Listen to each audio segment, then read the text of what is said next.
अस्सलाम वालेकुम dear students, क्या हाल चाल है जी? खैरियत से हैं?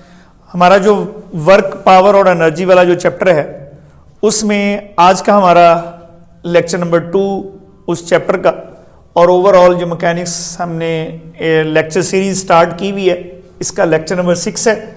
और आज का जो टॉपिक है वो है conservative and non conservative forces. Conservative and non conservative forces. Conservative forces क्या होती हैं? पहले अगर हम ये देखें कि व्हाट आर कंजर्वेटिव फोर्सेस। ऐसी फोर्सेस जिनका किया गया वर्क कौन करता है? एक फोर्स करती है। तो ऐसी फोर्सेस जिनका किया गया वर्क पाथ पे डिपेंड ना करे। So that force whose work done is independent of the, पहली बात, that force जरा मार्कर जरा चेंज कर लूं, that force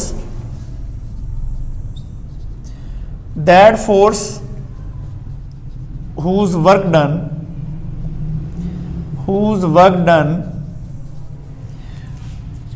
is independent of the path followed by the body. ऐसी फोर्स जिसका किया गया वर्क पाथ पे डिपेंड ना करे उसे हम क्या कहते हैं?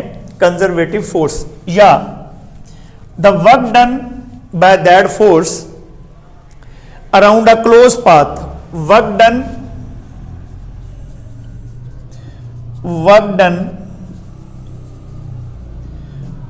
Around a closed path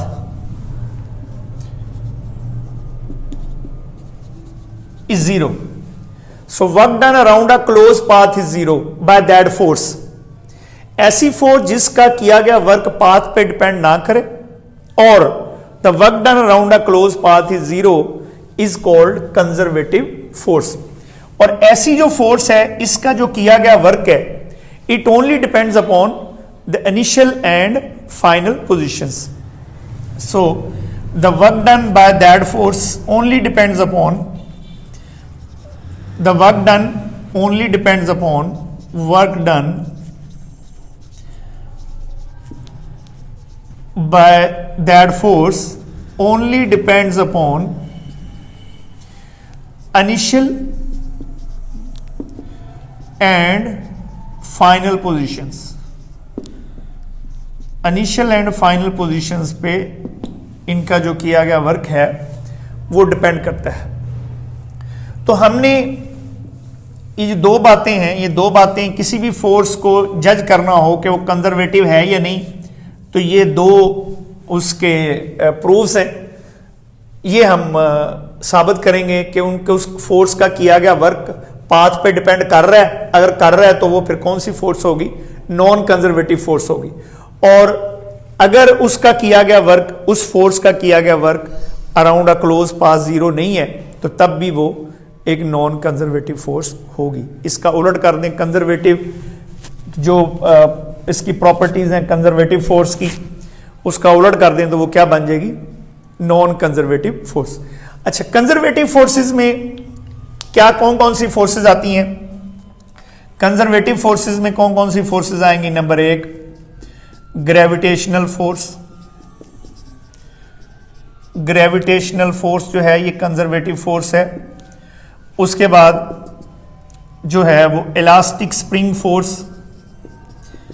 elastic spring force जो है ये कंजर्वेटिव फोर्स है। उसके बाद जी इलेक्ट्रोस्टैटिक फोर्स। इलेक्ट्रोस्टैटिक फोर्स या इलेक्ट्रिक फोर्स कह लें जो है ये भी कंजर्वेटिव फोर्स है। तो यहां पर हम इन दो फोर्सेस को, कौन सी? ग्रेविटेशनल फोर्स और इलास्टिक स्प्रिंग फोर्स को प्रूव करेंगे कि ये कंजर्वेटिव फोर्सेस हैं। ठीक है, उसके बाद फिर हम नॉन कंजर्वेटिव फोर्स को देखेंगे। सो अब हम क्या करने लगे हैं? ग्रेविटेशनल फोर्स और इलास्टिक स्प्रिंग फोर्स को प्रूव करने लगे हैं कि these forces are conservative forces। अच्छा, अब आप ये देखें यहां से, ये डस्टर एक मिनट, ठीक है, इतना नोट कर लिया आपने। अब इसको मैं मिटाने लगा हूं। अब देखते हैं कि जो कंजर्वेटिव हमारी जो ग्रेविटेशनल फोर्स है और इलास्टिक स्प्रिंग फोर्स है, दीज आर कंजर्वेटिव फोर्सेस, ठीक है। तो ये थोड़ा सा हिस्सा मैं इसमें मिटाने लगा हूं। अच्छा बेटा जी, ये डायग्राम मैंने दो बना दी हैं टाइम की बचत करने के लिए, ठीक है। फर्ज करें एक बॉडी को जिसकी मास m है, आपने A से C तक ले जाना। So we have different paths to reach at point C, और यहां पर हमने कौन सी फोर्स का किया गया वर्क कैलकुलेट करना है? ग्रेविटेशनल फोर्स का। कौन सी बेटा? Gravitational force, and we are in the gravitational field. अच्छा, अब आपने बॉडी को क्या किया? पहला रास्ता A से C तक जाने का कौन सा इख्तियार किया जी आपने? क्या आप A से B तक गए और फिर B से C तक चले गए? A से B तक गए, A से B तक का आपने कितना डिस्प्लेसमेंट ट्रेवल किया? लेट से D, ठीक है। और B से C तक आपने कितनी हाइट अटेन की? लेट से H, ठीक है। अब एक रास्ता तो ये है, दूसरा रास्ता ये रेड वाला है कि आप A से D तक जाएं और फिर D से C तक जाएं। तो हम पहले कैलकुलेट करते हैं work done bye the gravitational force along this path 1। So work done bye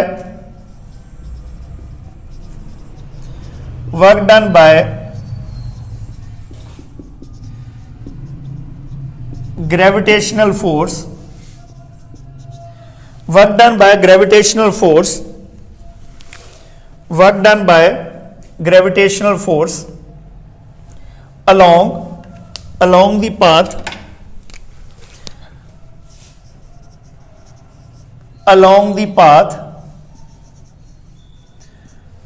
कौन सा? along the path ABC या along the path 1, ठीक है। इस पाथ में देखें जरा, तो W1 हमारे पास क्या आ गया बेटा? क्या आप work done from A to B plus work done from B to C, work done from A to B। अब आप ये देखें यहां पर ग्रेविटेशनल फोर्स A से B किधर लग रही है? नीचे की तरफ। ग्रेविटी तो हमेशा नीचे की तरफ एक्ट करती है, तो ग्रेविटेशनल फोर्स नीचे की तरफ एक्ट कर रही है, ठीक है। और जा आप रहे हैं इधर, तो F और D के दरमियान एंगल कितना बन गया? F और D के दरमियान एंगल कितना बन गया जी? 90। तो अगर फोर्स और डिस्प्लेसमेंट के दरमियान एंगल 90 होगा तो what will be the work done? Work done will be 0। So A से C तक, A से B तक जो वर्क है वो तो आ गया 0। अच्छा जी, B से C तक जो वर्क है वो क्या होगा? यहां पर हाइट कितनी है? 0। और B से C तक आप बॉडी को ले जा रहे हैं, तो यहां पर B से C तक हम वर्क कैलकुलेट कर सकते हैं, ठीक है। Let's say for small displacement कितना वर्क होता है? F into dx। तो यहां पर हमारे पास जो है, हम चूंकि अलोंग y एक्सिस मूव कर रहे हैं, तो यहां पर हम लिख सकते हैं gravitational force Fg into dy। और यहां पर बेटा आपकी हाइट कितनी है? 0। और यहां पर हाइट कितनी है? h, ठीक है। h हाइट तक आप चले गए, तो इसका मतलब है आपने वर्क कैलकुलेट करना है फ्रॉम हाइट 0 टू h, ठीक है। तो ये वर्क हमारे पास क्या आ गया? ग्रेविटेशनल फोर्स कितनी है? ग्रेविटेशनल फोर्स हमेशा नीचे की तरफ एक्ट कर रही है, तो कितनी है जी? माइनस mg, ठीक है, इंटू डी वाई। इसको अगर हम इंटीग्रेट करें, माइनस mg बाहर आ गया, ठीक है। और डी वाई का इंटीग्रेशन क्या आ गई? y आ गई इंटू 0 से h। तो जब आप इस लिमिट इसमें पुट कर देंगे तो हमारे पास क्या आ जाएगा? माइनस mg h माइनस 0, तो वो कितना आ जाएगा? माइनस mg h ही आ जाएगा। This is equation number 1। इसी तरह से अगर हम इस पाथ में जाएं, so work done from the second path, work done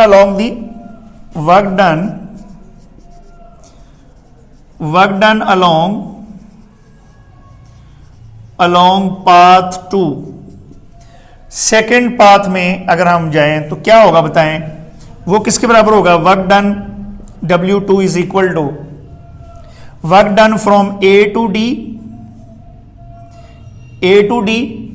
ठीक है, work done from A to D plus work done from D to C। अब A टू D अगेन क्या होगा, ठीक है, अगेन यहां पर हाइट कितनी है 0, यहां पर आपने जाना है हाइट अगेन कितनी है h, 0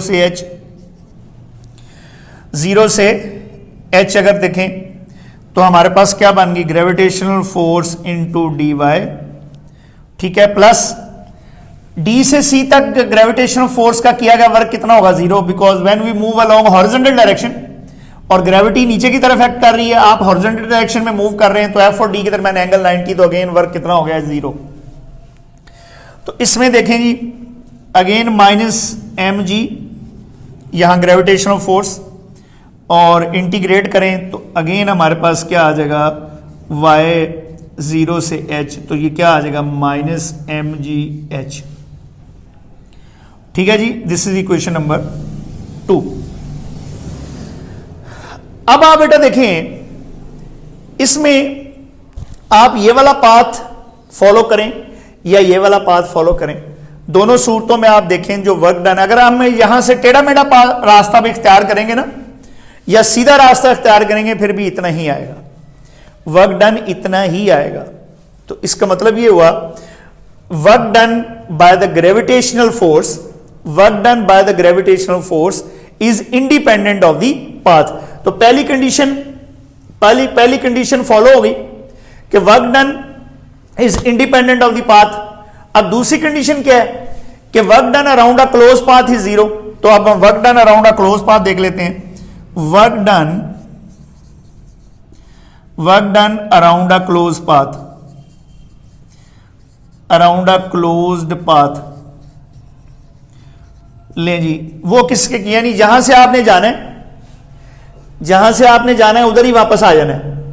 तो हम ए से बी तक, बी से सी तक, सी से डी तक, डी से ए तक, तो वो वर्क डन क्या आएगा, that is equal to W, that is equal to क्या लिखेंगे हम, work done from A to B plus work done from B to C plus work done from C to D plus work done from D to A, यानी जहां से आप गए वहां पर ही वापस आ गए।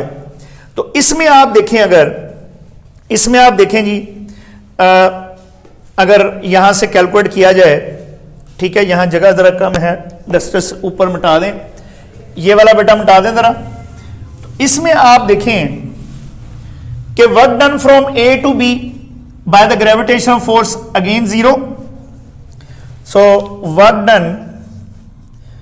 टोटल वर्क डन A से B बेटा कितना हुआ 0, ठीक है, प्लस B से C तक हमने कैलकुलेट किया हुआ,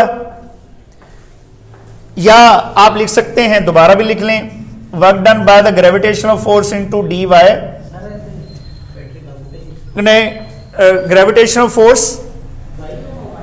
ग्रेविटेशनल फोर्स A से B और B से C तक कितनी हाइट है, 0 से H, 0 से H प्लस अगेन C से D जो है, C से D फिर ग्रेविटेशनल फोर्स का किया हुआ वर्क कितना हुआ 0 प्लस, अब आपने D से A की तरफ अगर आना है तो अब H से आपकी इनिशियल पोजीशन ये है, फाइनल पोजीशन ये है, तो आपकी इंटीग्रेशन जो है वो क्या होगी, H से आपने 0 तक आना है, अगेन ग्रेविटेशनल फोर्स क्या होगी Fg इंटू dy, तो हमारे पास ये आ गया 0, इसमें बेटा लगाएं FH, ये ग्रेविटेशनल फोर्स कितनी है -mg, into d y plus ये 0 हो गया तो ये कितना आ गया फिर h से 0, ठीक है, माइनस एम जी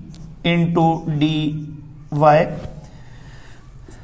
अब आप इसको कैलकुलेट करें तो ये हमारे पास क्या आ गया, माइनस एम जी, इंटीग्रेशन क्या आ जाएगी y, और जब लिमिट अप्लाई करेंगे तो h माइनस 0, तो वो h माइनस 0 प्लस यहां पर भी ये माइनस एम जी आप बाहर निकाल लें तो इंटीग्रेशन क्या आई y, और लिमिट हमारी क्या है h से 0 यानी 0 माइनस h, तो ये वाला आ गया हमारे पास एम जी एच, और ये माइनस माइनस क्या हो गया प्लस, ये क्या हो गया G minus M plus M G H, तो ये इससे कट के कितना हो गया 0। So work done around a close path is 0। ऐसी फोर्स जिसका किया गया वर्क पाथ पे डिपेंड ना करे, ये दोनों सूरतों में आप दोनों, अगर हम ये वाला पाथ फॉलो करें या ये वाला पाथ फॉलो करें, दोनों सूरतों में वर्क डन क्या आया सेम। इसी तरह से इफ द जहां से आप चलें वहां पर ही अगर हम वापस आ जाएं, so work done around a close path is 0, this is called conservative force. So ये साबित हो गया कि जो हमारी फोर्स है कौन सी, ग्रेविटेशनल फोर्स है, gravitational force is a conservative force. अब एक और एग्जांपल हम लेते हैं जी कि जो इलास्टिक स्प्रिंग फोर्स है ये भी कंजर्वेटिव फोर्स है, तो इसके लिए भी ये दोनों सूरतें हम प्रूव करते हैं, ये दोनों सूरतें कि work done is independent of the path and the work done around a close path is 0। ये दोनों चीजें हम इसके लिए भी देखते हैं। ये नोट कर लिया आपने, चलें अब दोबारा जरा मुझे बताएं जितनी देर में मैं मिटा रहा हूं कि कंजर्वेटिव फोर्स क्या होती है। ऐसी फोर्स जिसका किया गया वर्क पाथ पे डिपेंड ना करे और the work done around a close path is 0 is called conservative force. ठीक है, याद हो गया ना। अब यही दोनों बातें, दोनों कंडीशंस हम स्प्रिंग के साथ जो बॉडी अटैच है या इलास्टिक स्प्रिंग फोर्स जो है इसके लिए प्रूव करते हैं। इसको पहले जरा थोड़ा सा देखें। ये हमारे पास एक बॉडी है जिसकी मास है m, ठीक है, एक हॉरिजॉन्टल सरफेस के ऊपर पड़ी हुई है। अब अगर हम इसको, इस बॉडी को खींचकर यहां से स्मॉल डिस्प्लेसमेंट समझ लें, यानी यहां से खींचकर यहां पर ले आए, तो बाय हुक्स लॉ आपने कितनी फोर्स लगाई, F is equal to external force बेटा किसके बराबर हो गई, that is equal to kx। F इज directly proportional to x and F is equal to kx। लेकिन जब आप इस बॉडी को छोड़ेंगे तो स्प्रिंग भी तो एक फोर्स लगा रहा है ना पीछे की तरफ, किसकी तरफ, O की तरफ। वो कौन सी फोर्स है, इलास्टिक रिस्टोरिंग फोर्स या इलास्टिक स्प्रिंग फोर्स भी उसे कहते हैं। तो इलास्टिक स्प्रिंग फोर्स फिर क्या होगी, इस एक्सटर्नल फोर्स के हमेशा ऑपोजिट, या इलास्टिक रिस्टोरिंग फोर्स या इलास्टिक स्प्रिंग फोर्स जो है उसकी जो मैग्नीट्यूड कितनी होगी, माइनस kx। अच्छा, ये माइनस हमें क्या जाहिर कर रहा है कि ये जो इलास्टिक स्प्रिंग फोर्स है ये हमेशा उस डायरेक्शन में लगेगी जिधर जाने से x कम हो रहा है। ये नेगेटिव साइन क्या शो कर रहा है, decreasing x। The direction of elastic restoring force और elastic spring force is always towards decreasing x। हमें पता है ना कि x क्या है, डिस्प्लेसमेंट। तो डिस्प्लेसमेंट हम कहां से ले रहे हैं, मीन पोजीशन से। तो अगर हम मीन पोजीशन से एक्सट्रीम पोजीशन की तरफ आए तो x बढ़ रहा है, लेकिन हमारी जो इलास्टिक स्प्रिंग फोर्स है उसकी डायरेक्शन किधर है, मीन पोजीशन की तरफ। अगर हम इधर जाएं दूसरी एक्सट्रीम की तरफ तो इलास्टिक स्प्रिंग फोर्स फिर किधर लग रही है, O की तरफ। तो इसका मतलब है इलास्टिक स्प्रिंग फोर्स की हमेशा फोर्स मैग्नीट्यूड कितनी हम लेंगे, माइनस kx। कितनी हमेशा लेंगे जी, माइनस kx। और माइनस क्यों, कि the direction of electric not electric elastic spring force is always towards decreasing x। तो अब हम जितना भी आगे बातें करेंगे उसमें इलास्टिक स्प्रिंग फोर्स को हम कितनी लेंगे जी, माइनस kx लेंगे, ये आपने याद रखना है, ठीक है। अच्छा, अब हम दो बातें इसके लिए, ये बॉडी ऐसे समझ लें ऑसिलेट कर रही है, कौन सी फोर्स उसे ऑसिलेट करवा रही है, इलास्टिक स्प्रिंग फोर्स, ठीक है। अब हमने ये प्रूव करना है कि जो इलास्टिक स्प्रिंग फोर्स है वो भी कंजर्वेटिव फोर्स है, वो भी क्या है, कंजर्वेटिव फोर्स। तो उसके लिए भी हम दो कंडीशन सेटिस्फाई करेंगे। कौन सी? The work done is independent of the path and the work done around a close path is 0। अच्छा, ये फर्ज करें यहां पर कि बॉडी का मीन पोजीशन से एक्सट्रीम पोजीशन तक का जो डिस्टेंस है या डिस्प्लेसमेंट है वो है d, यानी जब बॉडी d पर होगी तो डिस्प्लेसमेंट कितना होगा, a पर होगी, सॉरी, बॉडी यहां a पर होगी तो उसका डिस्प्लेसमेंट कितना होगा, प्लस d। कितना होगा जी, प्लस d। जब बॉडी मीन पोजीशन पर होगी तो उसका डिस्प्लेसमेंट कितना होगा, 0। जब बॉडी दूसरी एक्सट्रीम की तरफ हो, एक्सट्रीम लेफ्ट पे होगी, ठीक है, तो यहां पर उसका जो डिस्प्लेसमेंट होगा वो कितना होगा, -d। कितना होगा, -d। ये हमने सपोज कर लिया, ठीक है। डिस्प्लेसमेंट हमारा वैसे क्या है, x, ठीक है, इंस्टेंटेनियस डिस्प्लेसमेंट। तो when the body is eight extreme position, extreme right, the displacement is positive d, extreme left -d। अच्छा, अब आप फर्ज करें कि बॉडी को आपने यहां से ऐसे पकड़ा हुआ है, लेट्स से, छोड़ेंगे, कौन सी फोर्स इसे ले जाएगी जी, इलास्टिक स्प्रिंग फोर्स। अब बॉडी फर्ज करें कि इस P पॉइंट पर आ गई जी, मैं इस P पॉइंट का, यानी यहां एक पॉइंट है P पॉइंट, इसका नाम रख लेते हैं ऐसे, ठीक है, और ये P पॉइंट मीन पोजीशन से कितना दूर है, -d/2 पर है, -d। आप कोई भी ले सकते हैं, कोई मसला नहीं है, ये जरूरी नहीं है ये लें, कोई भी पॉइंट ले लें, ठीक है। हम वैसे आसानी की खातिर ये नहीं, -d/2। अब इस P पॉइंट तक आने के लिए बॉडी तो यहां ऑसिलेट कर रही है, ये जस्ट मैं डायग्राम बनाई हुई है ये, ठीक है, ये P पॉइंट यहां कहीं आएगा। अब लेट्स से कि बॉडी के पास इस P तक पहुंचने के दो रास्ते हैं, फर्ज करें। एक ये है कि डायरेक्ट यहां हम आ जाएं, कहां से, A से P तक आ जाएं। दूसरा कौन सा रास्ता है कि बॉडी A से कहां जाए, पहले A' पर, और फिर A' से कहां आ जाए, P पर, ठीक है। ये दो रास्ते हमने फॉलो करने हैं। एक कौन सा रास्ता है जी, डायरेक्ट A से P, ये हम वर्क कैलकुलेट करेंगे, और फिर हम क्या करेंगे, पहले बॉडी A से A' पर जाए, यानी दूसरी एक्सट्रीम पे जाए, और फिर वहां से P पर आ जाए। तो देखते हैं कि दोनों सूरतों में वर्क सेम आता है कि नहीं। सो इन द फर्स्ट पाथ, ठीक है, work done during first path, ठीक है, तो work done during first path, ठीक है, फर्स्ट पाथ हम कंसिडर कर लेते हैं।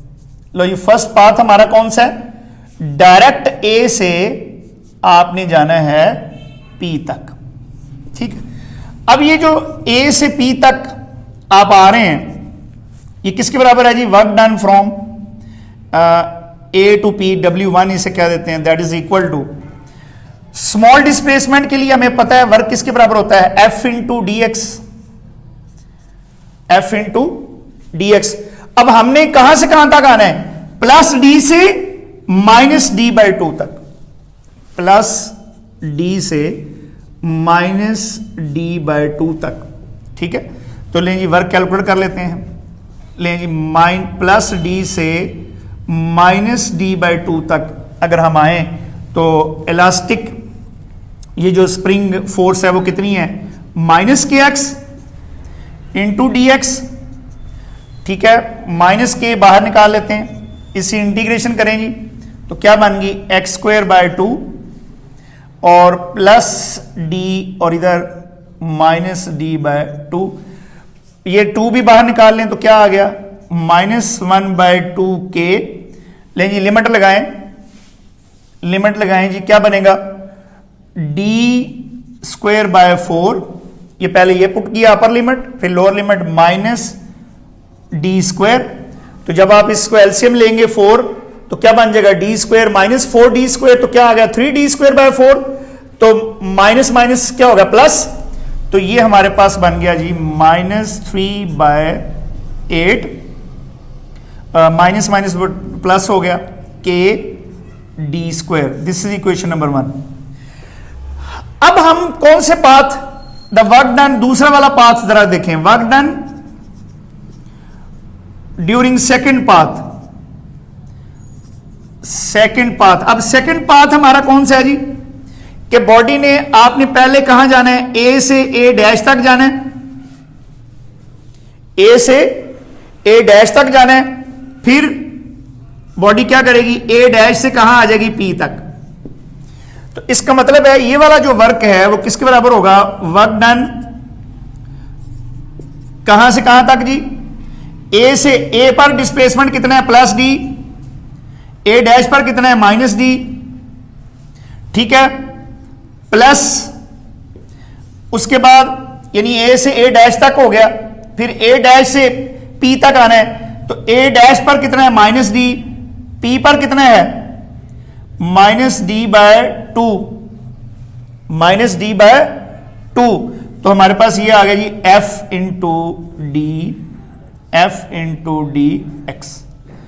ले जी अब दोबारा लगाएं जी इसमें, ठीक है, इलास्टिक स्प्रिंग फोर्स कितनी है, माइनस के एक्स, ये plus D minus D minus K X into D X, ठीक है, फिर plus minus D by to, ये फिर minus K X into D x. अच्छा बेटा जब आप इसको माइनस के कॉमन ले लें, इसकी इंटीग्रेशन क्या आएगी, x square by two, two भी बाहर ले लें तो क्या बन जाएगा, minus one by two, minus one by two के अगर कॉमन ले लें तो ये चलें कारी ले में, ये माइनस इंटीग्रेशन करें इसकी एक्स स्क्वायर बाय टू, तो वो टू वो बाहर निकाल रहा हूं, तो माइनस वन बाय टू के लिमिट क्या आ गई जी, एक्स स्क्वायर प्लस डी से माइनस डी, ठीक है, आगे फिर माइनस वन बाय टू के कॉमन ले लें तो इसकी लिमिट क्या बन गई, एक्स स्क्वायर माइनस डी से माइनस डी बाय टू। ले जी इसमें अगर आप देखें D square minus d square तो क्या आ गया, ये जीरो आ गया, और इसको जब आप इसमें देखेंगे वन बाय टू के, ये माइनस, सॉरी ये माइनस है, माइनस, ठीक है, इसको दोबारा आप जब आप d square by two, d square by four, sorry जी, d square by four minus d square, इसका जब आप स्क्वायर लेंगे तो अगेन ये हमारे पास क्या आ जाएगा, 3/8 के डी स्क्वायर। तो इसका मतलब ये हुआ कि आप ये डायरेक्ट रास्ता इख्तियार कर लें ए से पी तक आने का, या ए से ए डैश पर आए और फिर ए डैश से पी पर आए, तो work done is independent of the path from 1 and 2। आप देख लें दोनों सूरतों में जो वर्क है वो क्या आ गया, सेम आ गया। इसका मतलब है पहली कंडीशन जो है वो क्या होगी, सेटिस्फाई होगी। अब क्या रहेगी, work done around a close path is zero, तो ये भी हम देख लेते हैं, कोई ऐसा इसमें इशू नहीं है, ठीक है। Work done around a close path, तो work done around a close path हम कैसे निकाल सकते हैं कि आप ए से ए डैश पर आए और ए डैश से ए पर चले जाएं। तो work done around a close path, work done around a closed path, ठीक है। तो वो वर्क डन किसके बराबर आएगा, work done from A to A dash, ठीक है। ऐसे भी कर सकते हैं, या फिर आप क्या कर सकते हैं कि ए से ओ पर आए, ओ से ए तक जाएं, ए डैश तक, फिर ए डैश से ओ तक आए। तो ये चार हिस्सों में भी कर सकते हैं, कोई ऐसा इसमें मसला नहीं है, चार हिस्सों में कर लेंगे, कोई मसला नहीं है। लें जी, work done from A to O plus work done from O to A dash plus work done from A dash to O and plus work done from O to, ठीक है, ओ टू ए। समझ आ गई बात कि बॉडी कहां से आई, ए से ओ तक आई, ए से ओ तक आई, पहला वो हो गया, फिर ओ से ए डैश तक आ गई, फिर ए डैश से ओ तक आ गई, और फिर ओ से ए तक आ गई, तो पूरा एक वाइब्रेशन मुकम्मल होगी, जहां से चले थे वहां पर ही वापस आ गए, तो क्लोज पाथ हो गया।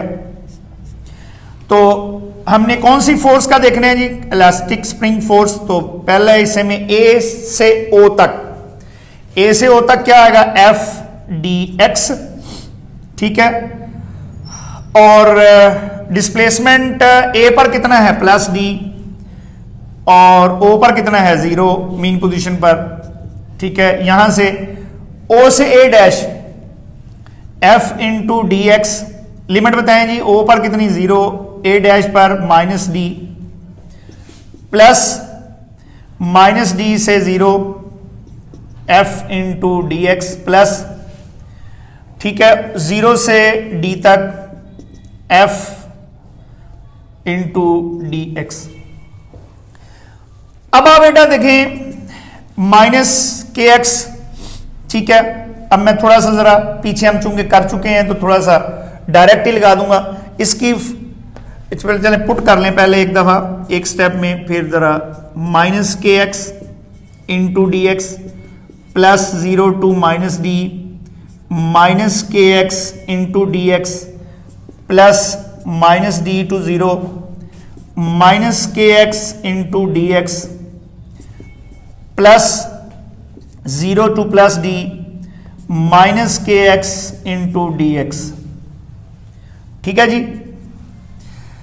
ले जी, जब इसको आप करेंगे, ये -1/2 के कॉमन आ गया, एक्स स्क्वायर, ठीक है, एक्स स्क्वायर बाय 2 आता है, तो मैंने 2 बाहर ले लिया, तो लिमिट अप्लाई कर दें जी डायरेक्ट ही, क्या बनेगा, 0 माइनस डी स्क्वायर।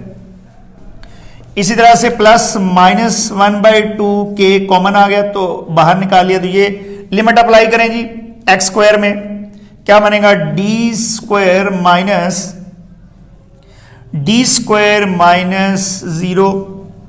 तीसरे में देखें जी -1/2 के बाहर आ गया, तो क्या देखें जी, एक्स स्क्वायर में लिमिट पुट करें, 0 minus d square, 0 minus d square, और आगे प्लस -1/2 के, इसमें लिमिट पुट करें तो क्या आ जाएगा, डी स्क्वायर माइनस 0। अच्छा, ये माइनस माइनस क्या हो गया, प्लस हो गया, तो ये आ गया हाफ के डी स्क्वायर, ठीक है। और ये हमारे पास क्या आ गया, -हाफ के डी स्क्वायर। इसी तरह से जो है वो ये माइनस माइनस कितना हो गया, प्लस हो गया, तो क्या आ गया, 1/2 के डी स्क्वायर, और वो -1/2 के डी स्क्वायर। अब ये भी देख सकते हैं यहां से कि जब बॉडी मीन पोजीशन की तरफ जा रही है, तो उस वक्त इस इलास्टिक स्प्रिंग फोर्स जो है वो पॉजिटिव वर्क कर रही है, ये देख लें पॉजिटिव वर्क आया, ठीक है ना। जब आप मीन पोजीशन से एक्सट्रीम पोजीशन से मीन की तरफ जा रहे हैं, तो elastic spring force does positive work, why कि जिधर बॉडी जा रही है उधर ही फोर्स लग रही है। और जब बॉडी जो है वो मीन पोजीशन से एक्सट्रीम की तरफ जा रही है, तो इट डज नेगेटिव वर्क, क्योंकि बॉडी मीन से एक्सट्रीम की तरफ जा रही है, यानी जिधर बॉडी जा रही है फोर्स उसके ऑपोजिट लग रही है। तो इसको अगर हम, ये इससे कैंसिल हो गया, ये इससे कैंसिल हो गया, सो work done around a close path is 0। तो इससे ये भी साबित हो गया कि जो इलास्टिक स्प्रिंग फोर्स है ये भी कंजर्वेटिव फोर्स है।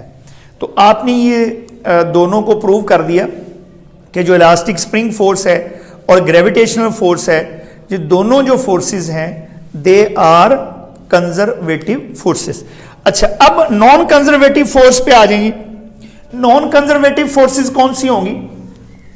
ऐसी फोर्सेस जिनका किया गया वर्क पाथ पे डिपेंड नहीं करता, ऐसी फोर्सेस जिनका किया गया वर्क पाथ पे डिपेंड ना करे और उनका जो वर्क है अराउंड अ क्लोज पाथ वो 0 ना हो। सो दैट फोर्स, वो लिख लेंगे ना, that force whose work done is whose work done depends upon the path followed by the body, ठीक है। और या दूसरी बात क्या है कि whose work done is whose work done around a closed path is not 0। तो अब इसमें हम देख लेते हैं कौन सी फोर्सेस हैं जो कंजर्वेटिव फोर्सेस हैं। कंजर्वेटिव फोर्सेस जो हैं वो कौन सी फोर्सेस हैं? Non conservative, sorry, non conservative forces जो हैं, नॉन कंजर्वेटिव फोर्सेस जो हैं वो कौन सी हैं? Non conservative forces. उसमें सबसे जो बेस्ट एग्जांपल है वो है frictional force. Frictional force is a non conservative force. जैसे अगर आप देखें यहां पर एक बॉडी है ए पर, उसको आपने यहां पर ले जाना है, ठीक है। अगर आप यहां से फर्ज करें डायरेक्ट यहां तक जाते हैं तो ये पाथ आपका और है। अगर यहां से आप यहां पहले यहां तक चले जाएं, फिर ए से सी तक और सी से फिर यहां आ जाएं, तो ये आपका पाथ और है।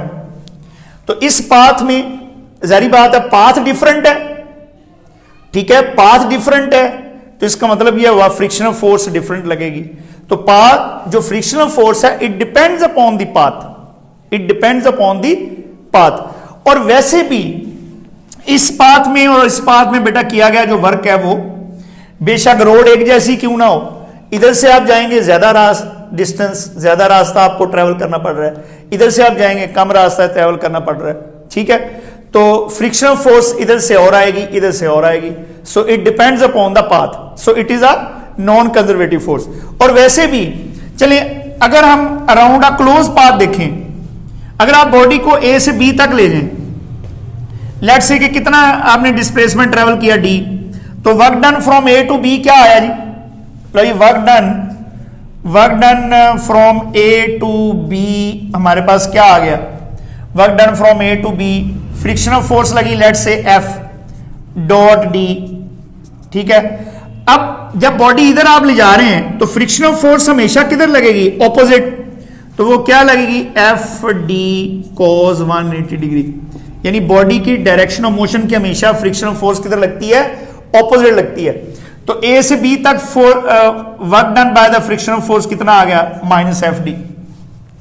अच्छा, अब बॉडी जो है वो अगर फर्ज करें बी से ए तक आए, work done from B to A, B से ए वापस आ जाए, बी से ए जब आप वापस आएंगे तो अभी भी जो फ्रिक्शनल पर जब बॉडी इधर आ रही होगी फ्रिक्शनल फोर्स तो हमेशा डायरेक्शन ऑफ मोशन की ऑपोजिट लगेगी। तो अगेन जो है वो एफ डॉट डी हमारे पास क्या बनेगा? एफ डी कॉस 180 डिग्री, तो ये अगेन क्या आ गया? Minus F D. अब इन दोनों को अगर हम कैलकुलेट कर लें, दोनों को अगर हम work done around a close path देखें, work done around a close path, around a close path अगर हम देखें तो क्या होगा? W1 प्लस W2 दोनों को ऐड कर दें तो ये माइनस एफ डी है, ये भी और ये भी माइनस एफ डी है, तो क्या बन गया? Minus 2 F D which is not equal to 0। इसका मतलब है work done around a close path is not 0। So ये जो फ्रिक्शनल फोर्स है ये भी क्या है? नॉन कंजर्वेटिव फोर्स है, ठीक है। तो आज का जो हमारा आर्टिकल था वो था about conservative and non conservative forces के हवाले से। आई होप कि आपने इसको एंजॉय किया होगा। आप एक दो दफ़ा इसको वीडियो को देखें, फिर उसके बाद इसको याद करें और फिर ज़बानी लिखें, तो इंशाल्लाह आपके पेपर के लिए भी तैयारी हो जाएगी। नेक्स्ट लेक्चर तक के लिए इजाज़त दीजिए। अल्लाह हाफ़िज़।